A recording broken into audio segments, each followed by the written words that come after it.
BJP के रियासती सरबराह और करीमनगर के एमपी बंडी संजय की शिकायत पर लोकसभा की इस्तेहकाक कमेटी ने तेलंगाना के chief secretary Sumesh Kumar, home secretary Ravi Gupta, director general of police Mahendra Reddy और दीगर 4 पुलिस ओहदेदारों को मराआत की खिलाफ वर्जी के सिलसिले में नोटिस भेजी है। इन तमाम को 3 फरवरी को पैनल के सामने पेश होने की हिदायत दी गई है।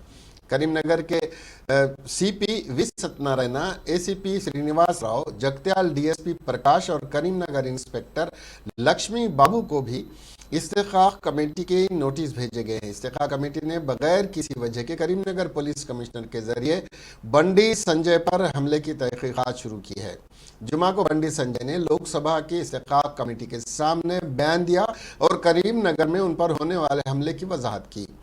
संजय ने शिकायत में कहा कि पुलिस ने मेंबर पार्लियामेंट की हैसियत से उनके हुकूक की खिलाफवर्जी की और कैंप ऑफिस में जागरण के दौरान दरवाज़ा तोड़ा और दरवाजे को गैस कटर से तोड़ दिया। संजय ने शिकायत में कहा बीजेपी सरबराह ने सुनील कुमार सिंह की सरबराही में पैनल पर जोर दिया कि वो मुलविस पुलिस अफसरान के खिलाफ कार्रवाई करे। बंडी संजय को 2 जनवरी को उस वक्त गिरफ्तार किया गया था जब उन्होंने अपने हामियों के साथ मुलाजिमीन के तबादले के हुकूमती हुक्म के खिलाफ जागरण शुरू किया था। अगले दिन संजय को मजिस्ट्रेट के सामने पेश किया गया, जिसने उसे अदालती हिरासत में भेज दिया।